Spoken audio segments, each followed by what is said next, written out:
Kajian Kitab.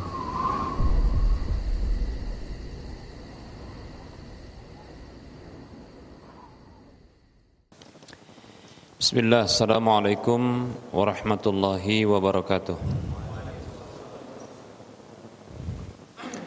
Innal hamdalillah nahmaduhu wa nasta'inuhu wa nastaghfiruh wa na'udzu billahi min shururi anfusina wa min sayyiati a'malina. May yahdihillahu fala mudilla lahu wa may yudlilhu fala hadiyalah. Wa asyhadu an la ilaha illallah wahdahu la syarika lah wa asyhadu anna Muhammadan abduhu wa rasuluhu sallallahu alaihi wasallam. Qala Allah tabaraka wa ta'ala, ya ayyuhalladzina amanu taqullaha haqqa tuqatih wa la tamutunna illa wa antum muslimun. يا أيها الناس اتقوا ربكم الذي خلقكم من نفس واحدة وخلق منها زوجها وبث منهما رجالا كثيرا ونساء واتقوا الله الذي تساءلون به والأرحام إن الله كان عليكم رقيبا. يا أيها الذين آمنوا اتقوا الله وقولوا قولا سديدا يصلح لكم أعمالكم ويغفر لكم ذنوبكم ومن يطع الله ورسوله فقد فاز فوزا عظيما. أما بعد، فإن أصدق الحديث كتاب الله wa khairal huda huda Rasulillah sallallahu alaihi wasallam, syarrul umuri muhdatsatuha wa kullu muhdatsatin bid'ah wa kullu bid'atin dhalalah wa kullu dhalalatin finnar. Para hamba Allah rahimani wa rahimakumullah,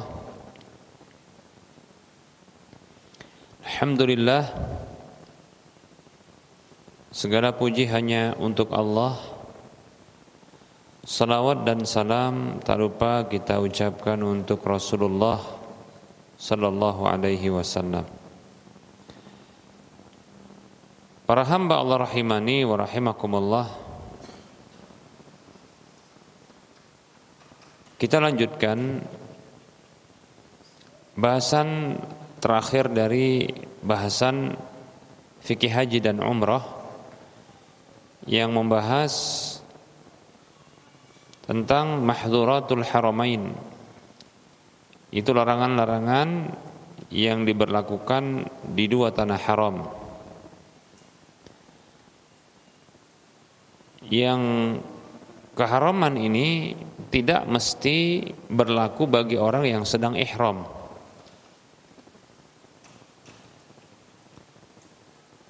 Berlakunya larangan ini, kita tegaskan kembali, bukan hanya dalam kondisi ihram. Nah, ini berlaku bagi orang yang berada di tanah haram, baik itu bagi orang yang ihram maupun yang tidak sedang ihram.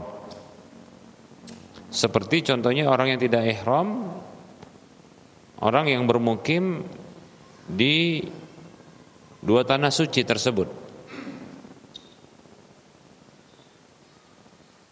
yang mereka tinggal di sana atau memiliki kegiatan di sana, di dua tanah suci. Atau orang yang baru saja menyelesaikan ihram haji dan umrohnya, selesai,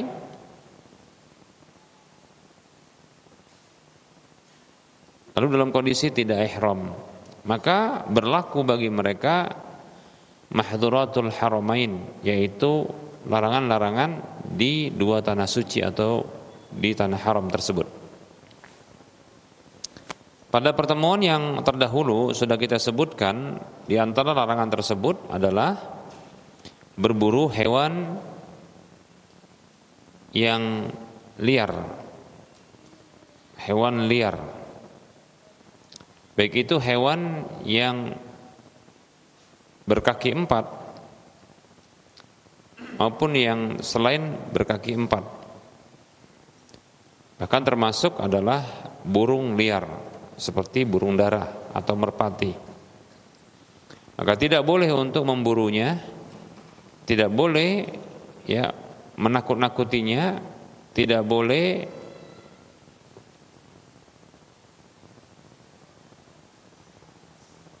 membuatnya lari.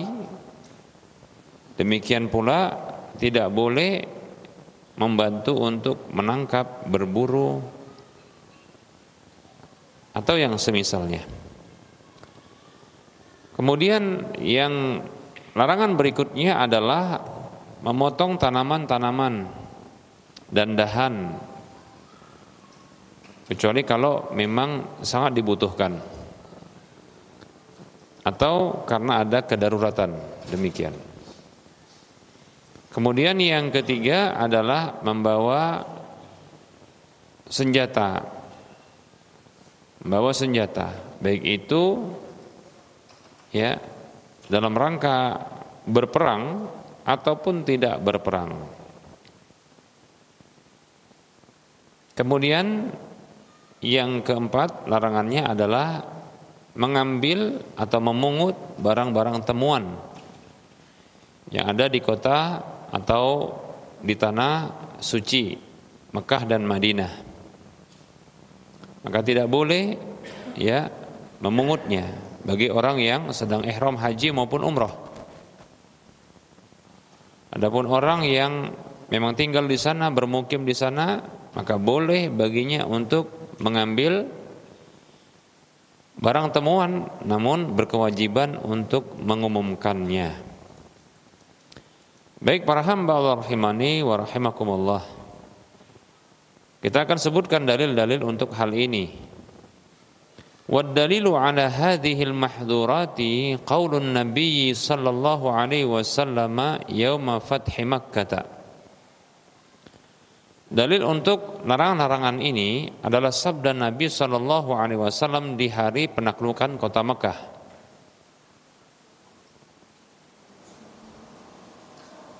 Beliau bersabda,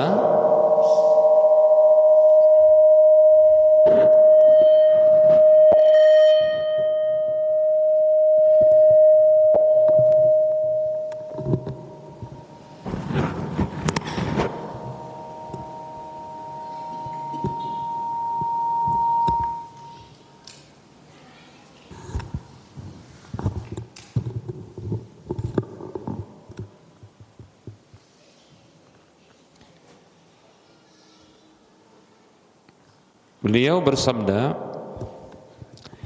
inna hadzal balada harramahu Allahu yauma khalaqas samawati wal arda.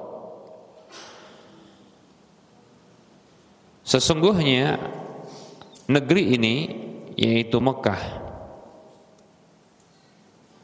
harramahu Allahu yauma khalaqas samawati wal arda, telah dijadikan tanah haram semenjak Dia menciptakan langit dan bumi.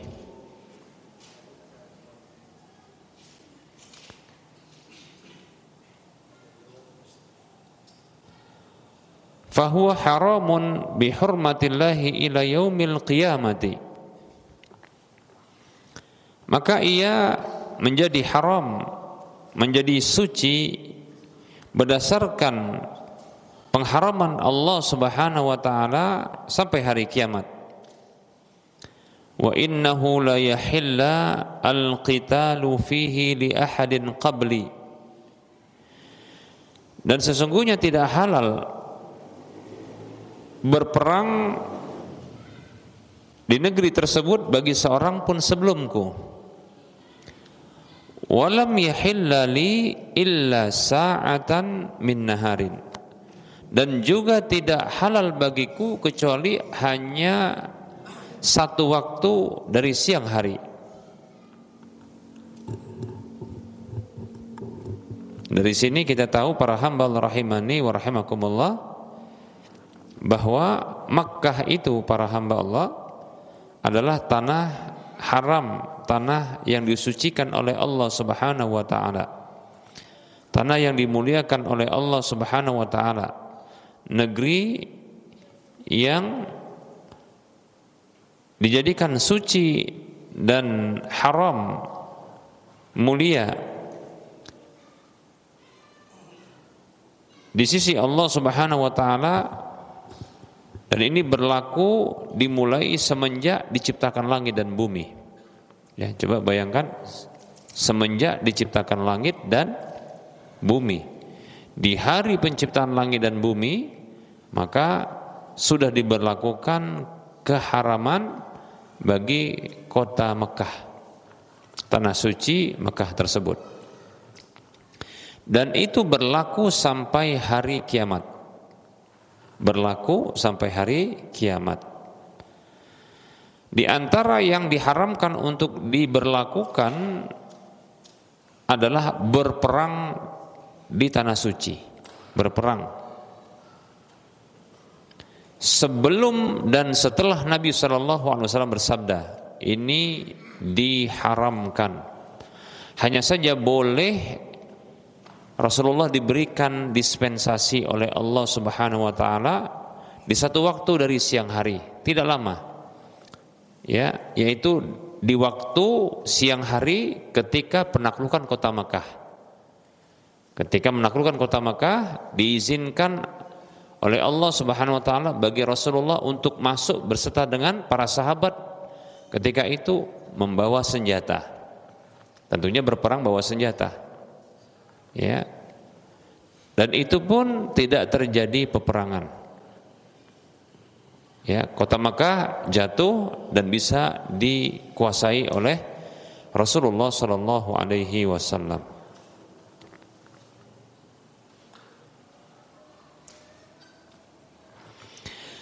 Fahuwa haramun bihurmatillahi ila yaumil qiyamah. Nabi sallallahu alaihi wasallam menegaskan kembali. Maka dia itu, yaitu negeri Mekah itu haram berdasarkan pengharaman Allah Subhanahu wa taala sampai hari kiamat. La yu'dadu syauquhu. La yu'dadu syauquhu. Tidak boleh dipatahkan dahannya, dahan yang runcing atau duri, ya. Yang ini maksudnya adalah pohon-pohon, tanaman-tanaman liar yang tumbuh tanpa ditanam. Wala yunaffaru saiduhu, dan tidak boleh untuk diusir,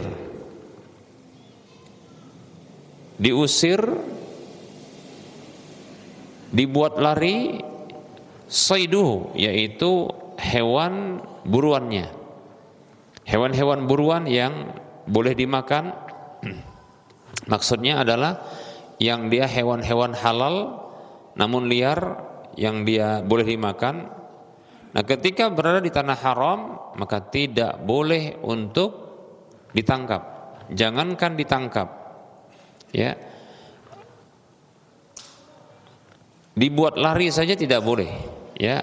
Wala yunaffaru saiduhu, tidak boleh, ya, dibuat lari, ditakut-takuti hewan buruannya, demikian. Apalagi sengaja diburu kemudian ditangkap dan dimakan, disembelih, dimakan begitu, maka ini tidak boleh, ya. Wala yultaqatu luqatatuhu illa man 'arrafaha, dan tidak boleh untuk dipungut, diambil barang temuannya, barang hilangnya. Jadi luqatah adalah barang-barang hilang yang ditemukan di jalanan, dan itu milik orang lain, bukan milik orang yang diketahui pemiliknya.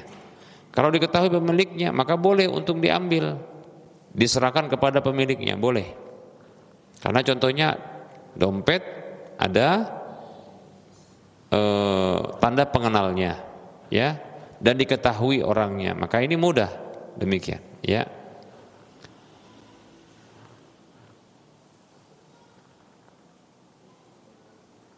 Namun barang-barang yang berharga yang ditemukan tidak diketahui pemiliknya, maka tidak boleh dipungut, tidak boleh diambil, illa man arrafaha, kecuali bagi orang yang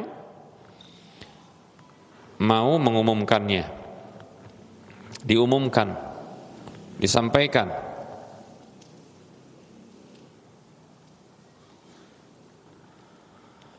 Kemudian wala yukhtala khalaha, dan tidak boleh dipotong, ya, dahannya, dahan pohon atau duri, ya, atau apa saja seperti rumput, ya, rumput dicabut. Nah, ini tidak boleh, karena rumput ini pasti tumbuhnya liar. Nah, ini tidak boleh, ini di tanah haram, biarkan apa adanya, ya. Nah, ini larangan-larangan, ya, yang disebutkan oleh Nabi SAW. Kita ulangi, larangannya adalah, ya, berperang, tidak boleh, tidak boleh berperang sama sekali semenjak dahulu sampai sekarang, ya, karena keharamannya itu semenjak diciptakan langit dan bumi, dan itu berlaku sampai hari kiamat. Berperang tidak boleh. Pernah diizinkan di satu waktu dari siang hari, di hari penaklukan kota Makkah itu, ya, ini diizinkan oleh Allah untuk Nabi SAW. Itu pun tidak terjadi perang, ya, tidak terjadi perang. Namun niatnya adalah untuk memang menaklukkan. Kalau ada penduduk Mekah ketika itu yang memerangi Nabi dan para sahabat, maka Nabi dan para sahabat, ya, segera memeranginya juga, demikian. Namun tidak terjadi peperangan, hanya penaklukan, sehingga, ya, disebut dengan Fathu Makkah, yaitu penaklukan kota Makkah tanpa ada peperangan. Tidak ada tumpah darah di situ, ya, perang. Begitu juga berikutnya, ya, yang dilarang adalah, ya, mematahkan, ya, duri atau dahan yang potensi menyakiti, ya.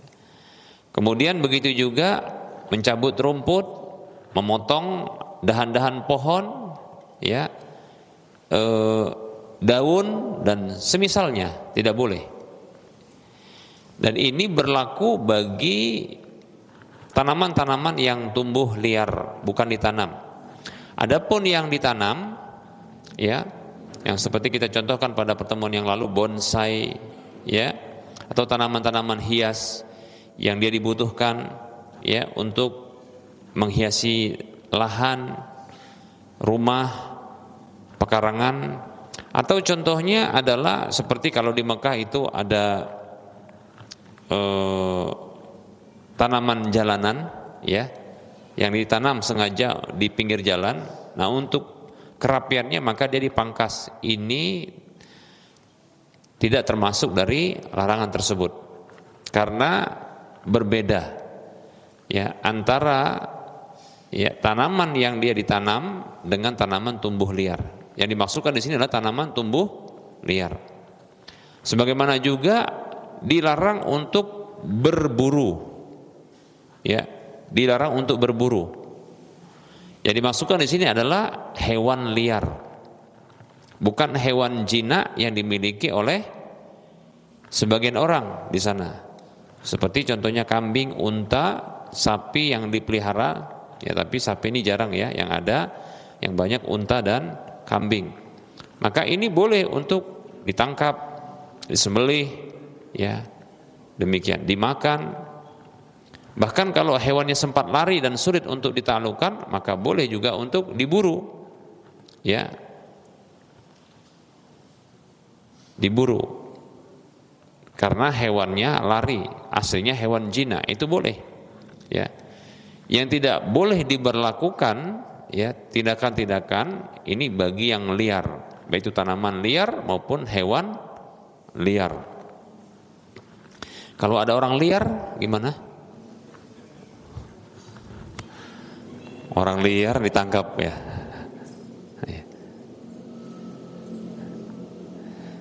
Kalau ada orang jahat ditangkap ya. Kemudian ya larangan berikutnya tadi sudah kita sebutkan adalah ya memungut apa? Barang temuan. Demikian. Ya, ini tidak boleh. Terkait dengan memotong dahan dan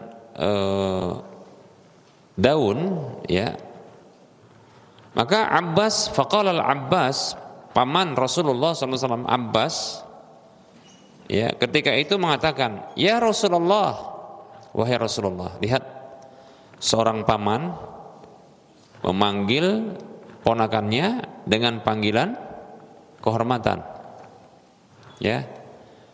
Terkadang kita perlu juga ya menghormati orang yang punya ilmu. Ya. Contoh nih barangkali kita punya menantu, punya ponakan seorang ustadz. Ya. Maka manggil dia kalau di hadapan orang banyak, jangan panggil namanya. Bedul, jangan begitu ya. Panggil nama, jangan panggil namanya, panggil ustadz, nah gitu.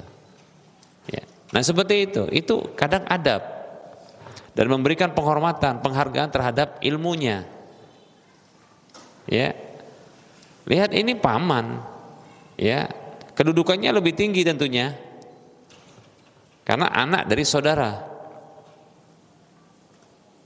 Ketika Rasulullah bersabda seperti ini, di kota Mekah yang di situ ada ya orang-orang yang mengikuti beliau, maka Abbas walaupun paman dan beliau ini sudah masuk Islam kalau tidak salah, karena memang masuk Islam Abbas itu ketika penaklukan kota Mekah.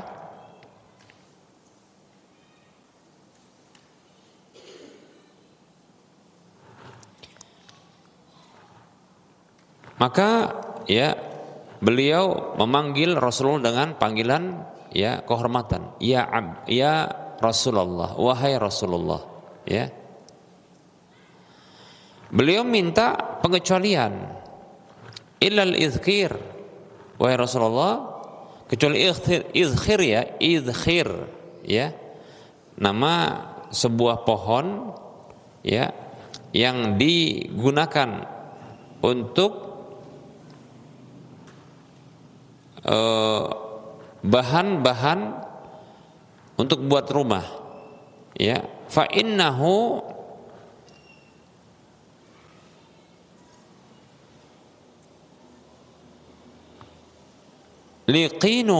liqinihim wa libuyutihim, ya. Karena sesungguhnya pohon idkhir itu adalah untuk atap, ya, untuk kayu bakar mereka dan untuk rumah mereka, demikian. Faqala, maka Nabi mengatakan sallallahu alaihi wasallam, illal izkhir, ya, kecuali pohon izkhir. Jadi pohon izkhir ini dikecualikan ketika dibutuhkan untuk ya maslahat manfaat rumah, ya. Baik itu kebutuhan rumah tangga seperti untuk bahan bakar, demikian pula ya untuk buat rumah, ya, bahan-bahan membuat rumah seperti dinding, ya, seperti atap, demikian. Baik para hamba Allah rahimani wa rahimakumullah. Nah ini menunjukkan para hamba Allah rahimani wa rahimakumullah, apa yang disabdakan oleh Nabi sallallahu alaihi wasallam itu adalah sebagai ya hujjah dan dalil. Ya. Apa yang ditetapkan oleh Nabi, maka ini menjadi ketetapan dalam agama ini. Apa yang dikecualikan, yang dikhususkan oleh Nabi, maka ini pun menjadi kekhususan pula. Lihat ini ya, ketika ada seseorang minta dikecualikan, ya, dan Rasulullah menyetujui, ini hukumnya tidak haram. Ya. Dari sini maka kita paham bahwasanya ya, hadis Nabi SAW atau sunnah Nabi itu adalah sumber hukum yang berdiri sendiri bersamaan dengan Al-Quran. Bisa dipahami? Apa yang ditetapkan oleh Allah Subhanahu wa taala dalam Al-Quran, ya, maka ini menjadi hukum. Demikian pula apa yang ditetapkan oleh Nabi SAW dalam hadis beliau, maka ini menjadi hukum. Dan terkadang apa yang ditetapkan oleh Allah dalam Al-Quran itu bisa menghapus, ya, memberikan pengecualian, bisa mentakyid apa yang dalam hadis. Begitu juga sebaliknya, apa yang di dalam hadis itu bisa, apa yang disampaikan oleh Nabi SAW itu bisa menjadi pengkhusus, ya, menjadi pengecualian, menjadi pentakyid, yaitu pengkait secara menyendiri apa yang sifatnya yang global. Demikian. Contohnya ini, para hamba Allah rahimani wa rahimakumullah, terkait dengan keharaman izkhir, keharaman, ya, memotong,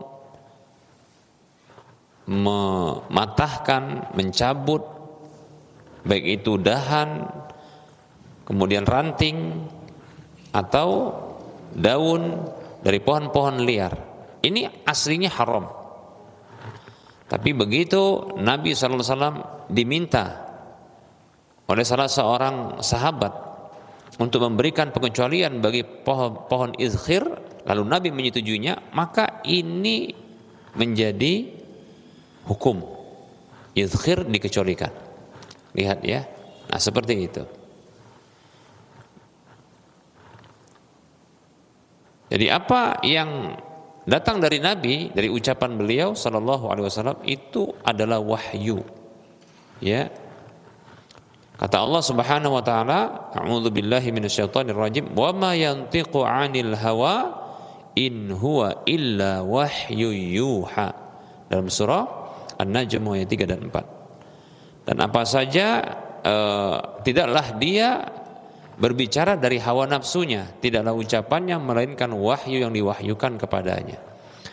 Jadi bukan nepotisme ketika contoh Abbas radhiyallahu anhu sebagai paman beliau meminta pengecualian, lantas karena paman ini diluluskan. Enggak mesti, bukan begitu juga. Ya, bukan karena itu. Karena disetujui oleh Allah Subhanahu wa taala. Ya. Jadi ketika Rasulullah mengatakan illal izkhir, ketika beliau mengatakan kecuali izkhir, ya, itu setelah mendapatkan, ya, wahyu dari Allah Subhanahu wa taala untuk menyatakan hal tersebut. Hal itu dikecualikan. Demikian para hamba Allah rahimani wa rahimakumullah.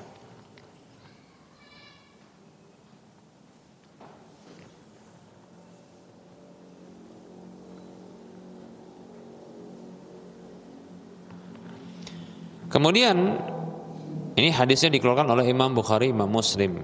Jadi izkhir, ya, ini adalah pohon yang tersendiri, yang dikecualikan dari larangan untuk ditebang, dipatahkan dan diambil daunnya.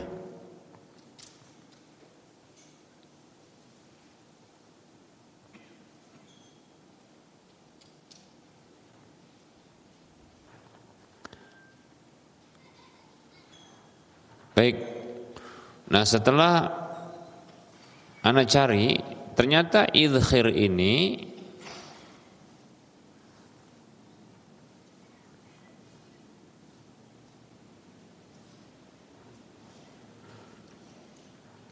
coba namanya apa ini? Idkhir.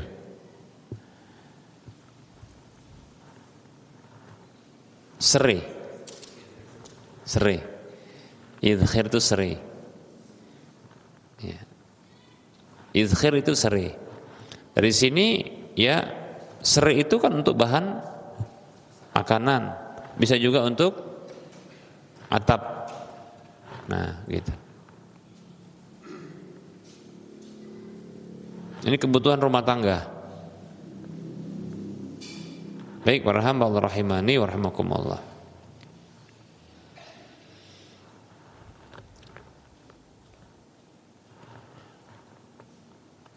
Berikutnya para hamba Allah rahimani wa rahimakumullah, hadis berikutnya adalah hadis yang dikeluarkan oleh Imam Muslim.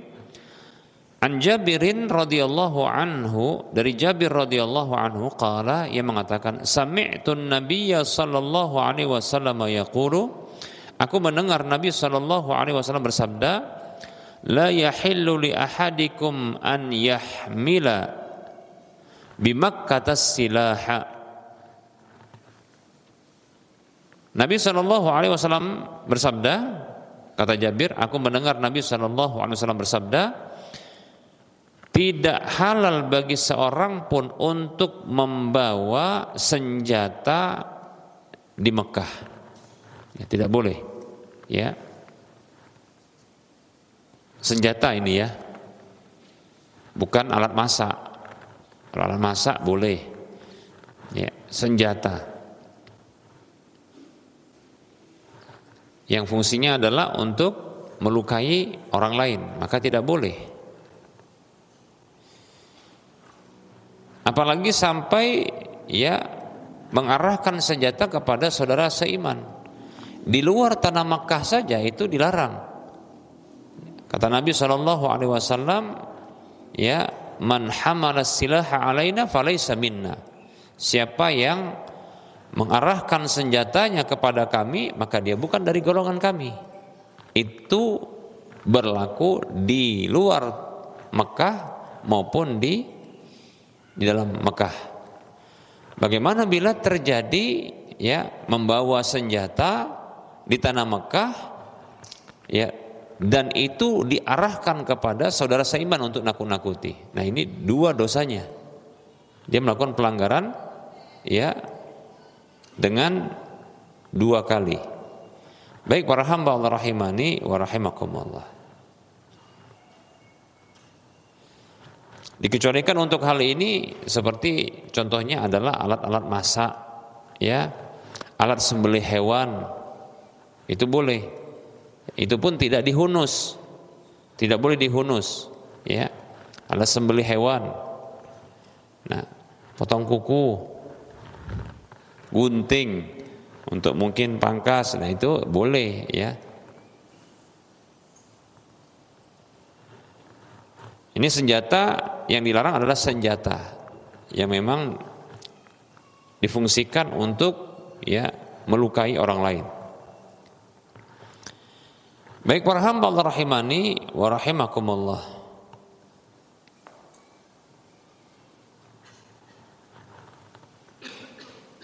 Dua hadis tersebut Nabi SAW berbicara tentang Makkah. Nah, kali ini kita akan sebutkan sabda Nabi SAW terkait dengan Madinah.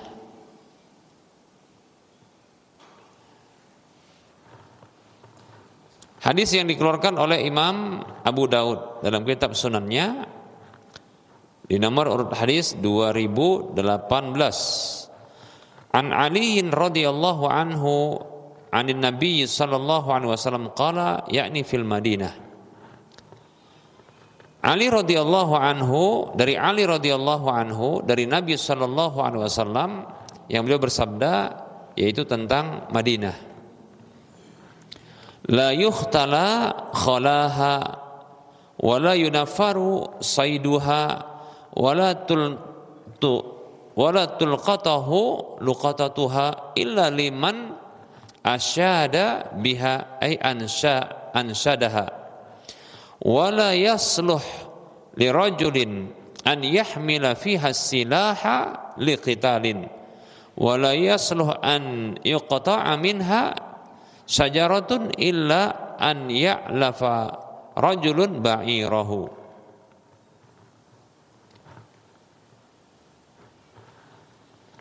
Nabi SAW bersabda, yang ini mirip dengan larangannya terkait dengan Mekah. Nabi mengatakan, ini terkait dengan Madinah, la yuhtala khalaha, tidak boleh dipotong dahan pohonnya. Tidak boleh dipotong dahan pohonnya.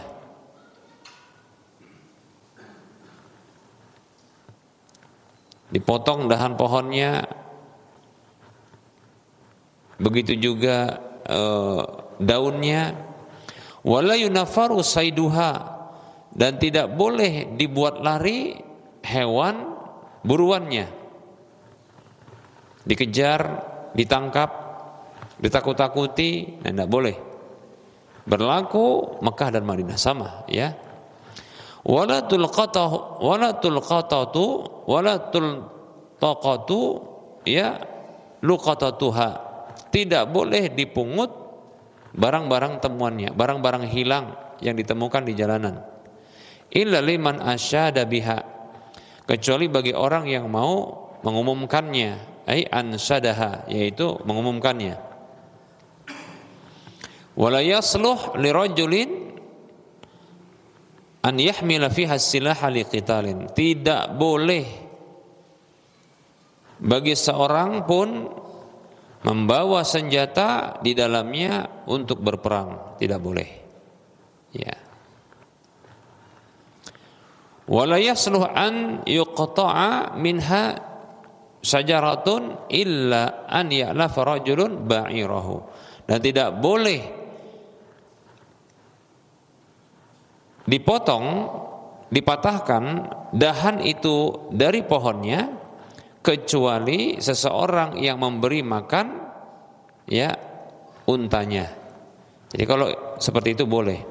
Atau contohnya diarahkan, ya, nanti untanya yang langsung memakannya, itu boleh. Demikian.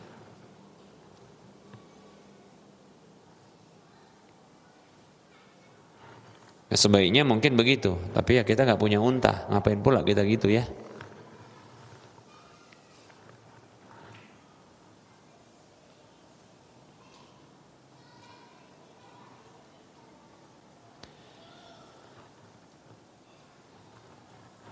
Qala Syekh Asy-Syakrah, qala Syekh Syakrah, berkata Syekh Syakrah, faman ata syai'an min hadhihi al-mahdhurati faqad athima wa yalzamuhu at-taubatu wal istighfaru illa as-sayda fa inna 'ala al-muhrimi fihi damal jazai ziyadatan 'ala at-taubati wal istighfari. Maka siapa saja yang melakukan salah satu dari larangan-larangan ini, maka sungguh dia telah berdosa. Wajib bagi dia untuk bertaubat dan mohon ampun kepada Allah Subhanahu wa taala, kecuali tindakan terhadap hewan buruan. Maka bagi orang yang sedang ihram, kalau dia memburu, bantu memburu, bantu nangkap, ya, atau mengusahakan untuk ditangkap, bagi orang yang ihram maka dia kena dam, ya, sebagai bentuk tebusan, ya, atas tindakannya. Nah, itu tambahan terhadap, ya, taubat dan istighfarnya. Demikian para hamba Allah rahimani wa rahimakumullah. Baik, nah ini pembahasan kita terkait dengan larangan-larangan di dua tanah suci, ya. Perhatikan ini, jangan sampai kita melakukan larangan-larangan ini. Ingat, larangan ini berlaku tidak hanya bagi orang yang ihram. Ya. Jangan ketika nanti contohnya sedang nunggu ini, ya, nunggu jemaah yang lain, ya, sedang nongkrong-nongkrong, di situ ada mungkin rumput, dicabut rumputnya, ya, atau ada contohnya burung merpati, ya, agar dia bisa terbang dan diambil ya videonya dalam kondisi terbang, maka dibuat lari, ya, ditakuti sehingga dia terbang tiba-tiba. Nah, seperti itu. Nah, ini tidak boleh, ya. Nah, ini pelanggaran.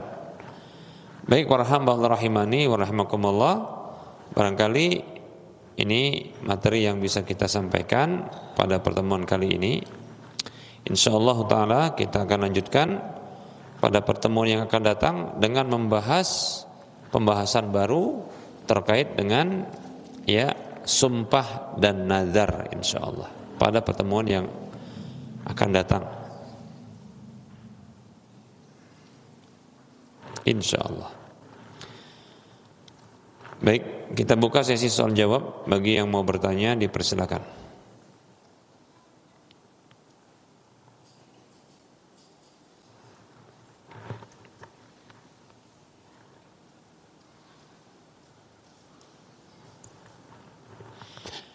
Baik, ada pertanyaan?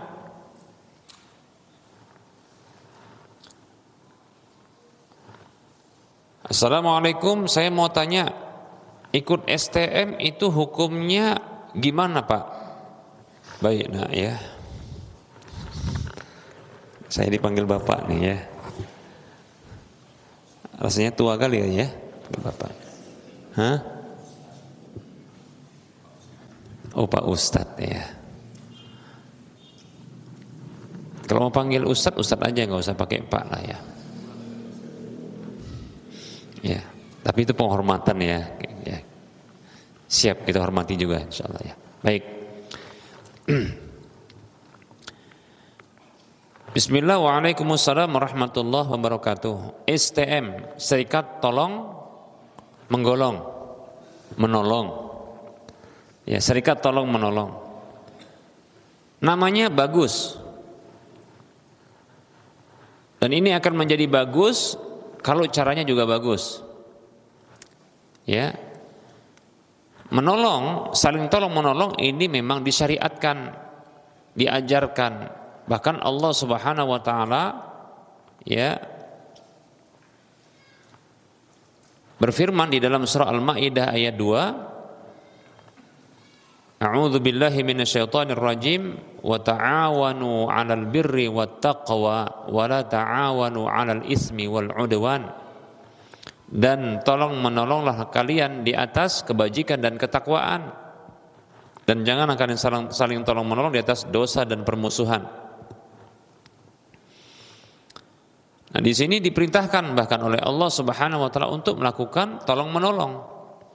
Apabila dalam bentuk perserikatan seperti ini, perkumpulan komunitas masyarakat di satu tempat, mereka membentuk sebuah perkumpulan untuk memudahkan mereka mengorganisir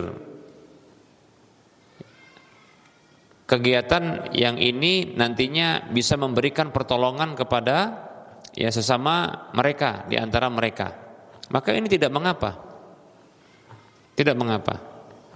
Kalaupun seandainya ada dana yang dikutip, uang yang dikutip untuk kegiatan ini, maka ini pun dibolehkan.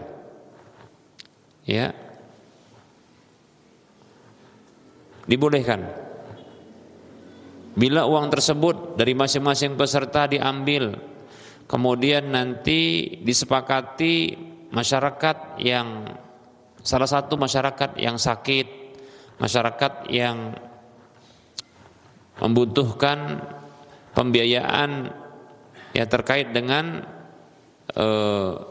fardu kifayah kematian contohnya, maka ini dibolehkan, tidak mengapa. Bahkan dana tersebut oleh para ulama ya disebut dengan at-ta'min at-ta'awuni, dan ini jaizun, ya ini dibolehkan, disebut dengan at-ta'min at-ta'awuni, ya ta'min ta'awuni. Ta'min itu seperti BPJS apa itu? Asuransi, ya. Asuransi tolong menolong, ya at-ta'min at-ta'awuni. Itu tidak mengapa demikian. Yang tak boleh itu kalau ada ribanya. Bagaimana bentuk ribanya? Pertama, ada dua bentuk riba dalam asuransi. Yang pertama, ini asuransi konvensional. Yang pertama adalah uang yang disetorkan itu dipastikan akan dikembalikan kepada peserta nantinya. Kemudian nanti akan diberikan fasilitas-fasilitas tambahan. Bisa berupa barang, layanan, ataupun uang itu sendiri berlebih. Maka ini riba. Karena ada kepastian dikembalikan apanya? Uang itu. Maka disetorkan uang itu, kemudian nanti dijanjikan akan dikembalikan beserta dengan tambahannya, maka ini hutang piutang yang menarik manfaat. Kullu qardin jarra naf'an fahuwa riba. Setiap hutang piutang yang menarik manfaat, maka itu adalah riba. Riba yang kedua adalah denda keterlambatan atas setoran, ya. Nah, ini adalah juga riba, ya. Ini bahkan riba jahiliyah. Baik, ya. Tapi insya Allah di dalam syarikat tolong menolong pada umumnya tidak ada demikian. Pada umumnya tidak ada demikian, yang saya tahu, ya. Hanya saja ada sebuah hal yang ini patut dijauhi,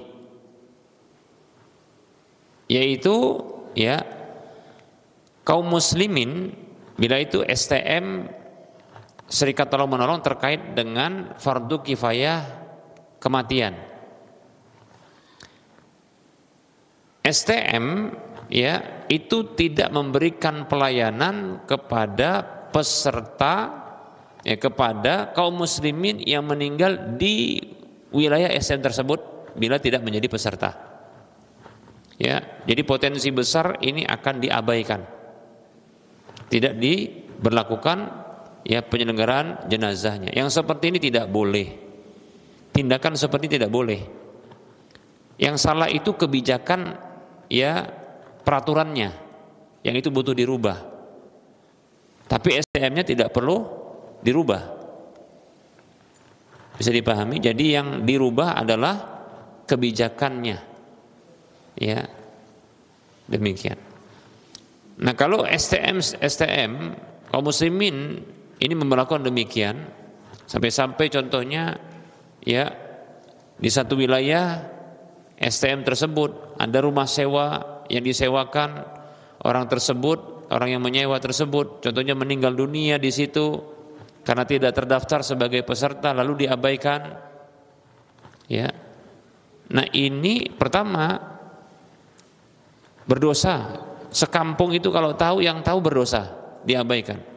Yang kedua, ya STM yang berlepas tangan dengan hal seperti itu, ini menjadi hizbi. Nah gitu dia. Dan itu tercela. Ya, wallahu ta'ala a'lam.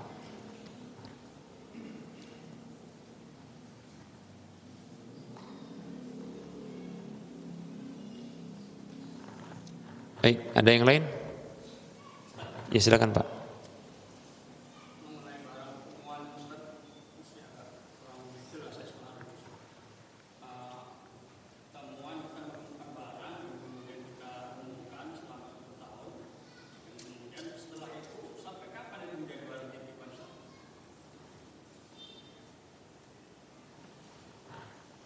Pertanyaan terkait dengan barang temuan. Barang temuan apabila dia tidak berharga, sesuatu yang remeh, maka bila ditemukan di jalanan ini boleh spontan untuk dimiliki dan digunakan. Seperti contohnya adalah seseorang mendapatkan uang 500 rupiah. Maka yang seperti ini boleh untuk dimanfaatkan karena orang yang kehilangan barang tersebut biasanya sudah merelakan karena nilainya kecil. Ini pernah kita sampaikan hadisnya terkait ya ketika ya, hadis ini diceritakan oleh Anas bin Malik radhiyallahu an yang Nabi SAW melewati satu butir kurma, lalu Rasul mengatakan, andaikan aku tidak khawatirkan kurma ini termasuk harta sedekah, pasti aku akan memakannya. Demikian, ya, begitu. Jadi boleh untuk dimakan, tapi permasalahannya khawatir Rasulullah itu harta sedekah. Kemudian yang kedua adalah jenis yang kedua, barang temuan tersebut adalah barang berharga. Indikatornya adalah ketika kita kehilangan barang yang senilai itu, kita kecarian, lalu kita mengusahakan untuk mencarinya, maka berarti pemiliknya tidak merelakan. Bagi orang yang menemukannya, maka kewajibannya adalah mengumumkan selama setahun. Bila dalam setahun sudah diumumkan tidak hadir, tidak datang orangnya, maka baru boleh untuk dimanfaatkan dan digunakan. Dan ketika digunakan itu masih terhitung barang titipan. Karena apabila datang orang tersebut dalam jangka waktu yang panjang dan diketahui memang dia pemilik dari barang sebelum yang kita gunakan dan kita manfaatkan tersebut, maka dikembalikan kepada dia. Contoh, ada orang yang mendapatkan dalam bungkusan, ya, itu bungkusan plastik, yang di dalam bungkusan plastik itu ada bungkusan daun pisang. Di dalam daun pisang itu ada uang. Tapi ingat ya, hati-hati, jangan-jangan nanti begitu dibuka beberapa hari uang, bukan uang deh, daun pisang juga, salah tengok kita. Katakanlah uang tersebut ya sebanyak 1 juta. 2 juta ya, agak banyak dikit, 2 juta. Kita umumkan, ya, kita umumkan selama setahun, diumumkan lewat media sosial. Kebetulan kita punya, tinggal diumumkan, ya, di MAB, di mana lagi, grup Abu Bakar, Masjid Abu Bakar gitu ya, dan seterusnya nih, sampai di grup-grup sebelah yang lainnya juga ada grup-grup gitu ya.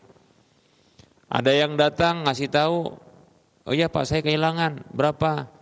Mirip 2 juta juga disebutkan. Oh iya, di mana? Oh di dompet. Oh enggak termasuk kan gitu, karena bukan dompet. Ya, enggak datang juga orangnya. Ya, sampai setahun, maka boleh setelah setahun digunakan. Dimanfaatkan apa? Ya terserah kita mau manfaatkan apa, untuk belanja kita, untuk kebutuhan apa saja. Tapi itu barang titipan. Andaikan katakanlah setelah 5 tahun kita masih ingat, umur kita panjang, katakan begitu, ketemu sama orang, kebetulan dia sholat di Masjid Abu Bakar ini,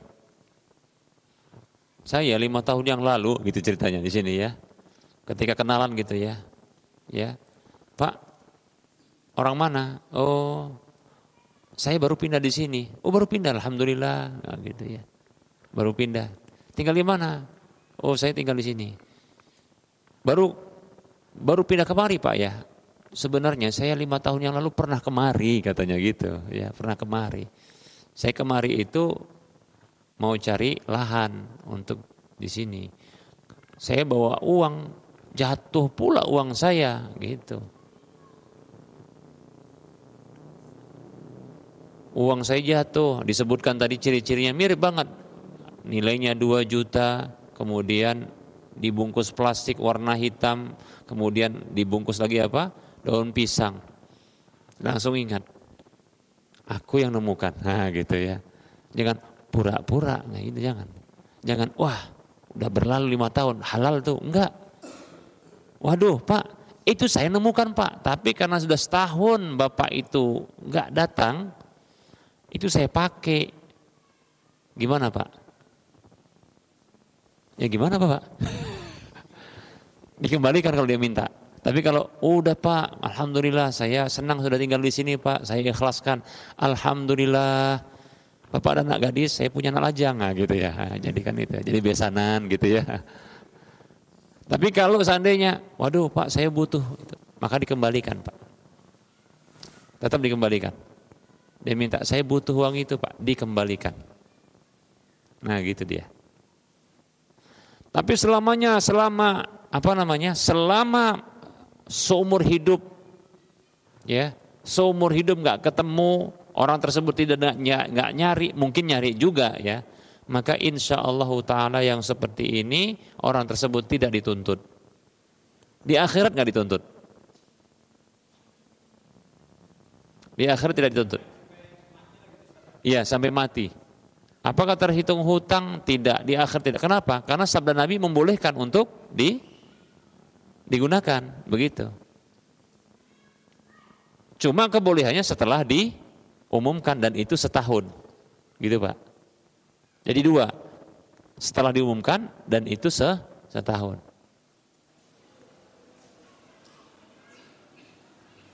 Itu kebolehannya untuk digunakan. Kalau tidak, maka tanggung jawab nanti di akhirat. Tapi kalau sudah terpenuhi, ya, dan ini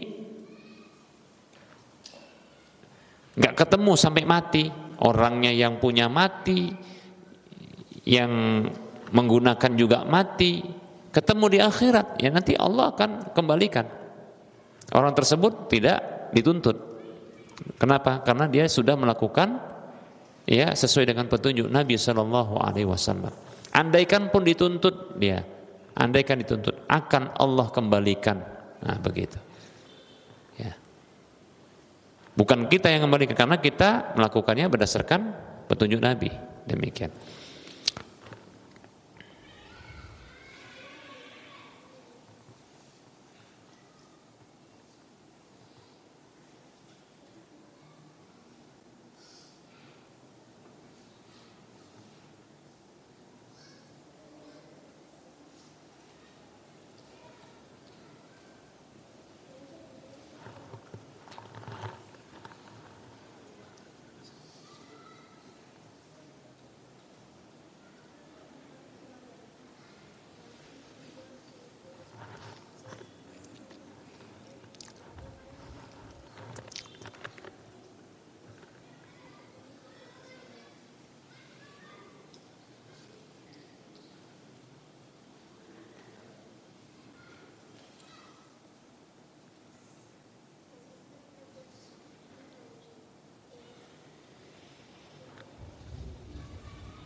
Baik, ada yang banyak, yang lain?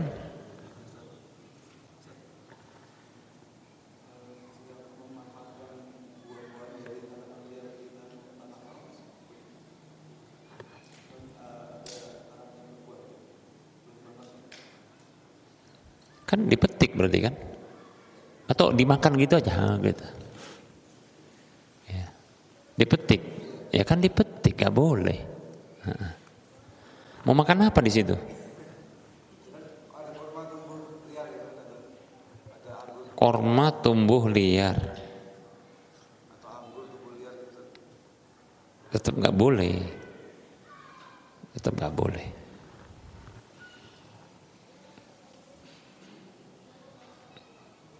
Mana tahu bisa tumbuh gitu ya, mana tahu ya. Biasanya ditanam, dipelihara gitu dia baru bisa. Karena kalau nggak diurus mati juga kan, bisa jadi. Karena kan panas di sana kan.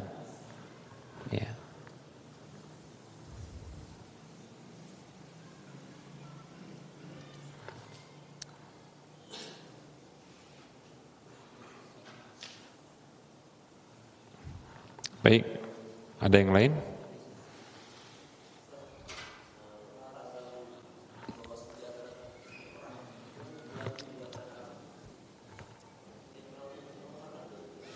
Itu di luar itu.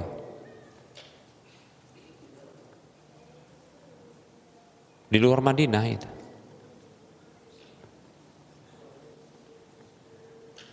Itu di luar Madinah terjadinya.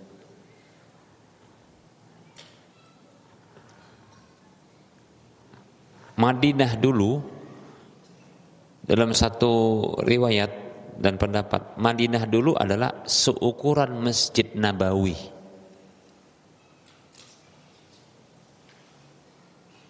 Madinah dulu luasnya itu adalah seluas Masjid Nabawi. Itu dulu.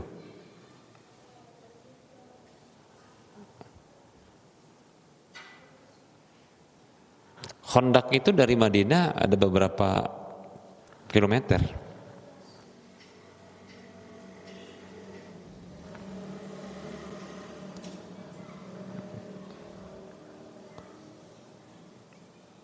Coba nanti tinggal dicari batas kota Madinah, ya. Coba antum dicari, ya.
Baik, ada yang tanya lagi?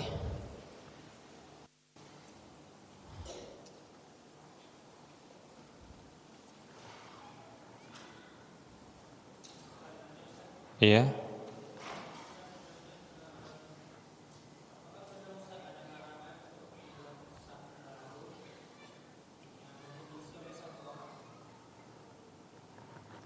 Apakah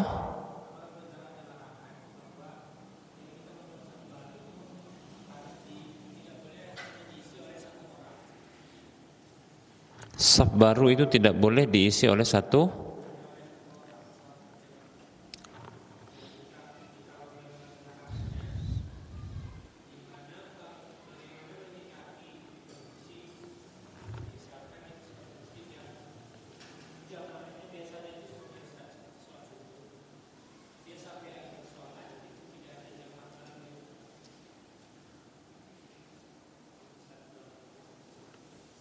Barakallah. Untuk orang yang sholat di belakang imam sendirian setelah penuhnya saf ketika membuat saf baru, nah itu ada perbedaan pendapat, ya. Tidak boleh membuat saf sendirian di belakang imam atau di belakang saf. Ada beda pendapat. Pendapat yang pertama, haram, ya, walaupun penuh saf yang di depan, haram, tidak boleh. Pendapat yang kedua mengatakan boleh, karena larangan membuat saf baru dalam salat berjamaah dengan satu orang ini itu terlarang ketika saf yang di depan belum penuh. Pendapat yang kuat ini pendapat yang kedua ini. Larangannya adalah karena ada sebab belum penuhnya saf yang ada di depan, maka nggak boleh buat saf baru. Bahkan ini berlaku bukan hanya satu orang, bahkan 2, 3, 4 orang datang bersamaan, ya, saf di depan masih kosong, mereka menyengaja buat saf di belakang. Ini berlaku bukan hanya satu orang, tapi bagi banyak orang juga. Ketika saf yang di depan itu belum penuh. Wallahu a'lam. Seperti itu. Ada yang kurang kira-kira dari pertanyaan yang belum dijawab?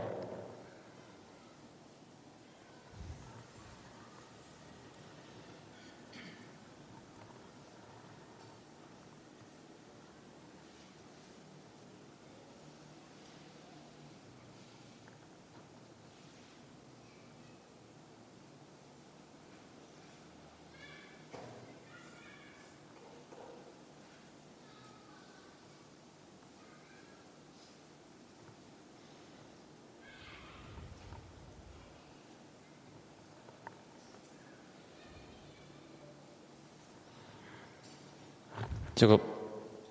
Ya. Baik, kalau tidak ada kita cukupkan. Mudah-mudahan bermanfaat. Sallallahu alaihi Muhammad wa ala alihi wa ashabihi ajma'in. Subhanakallahumma wa bihamdika asyhadu an la ilaha illa anta astaghfiruka wa atubu ilaika walhamdulillahi rabbil alamin. Assalamualaikum warahmatullahi wabarakatuh.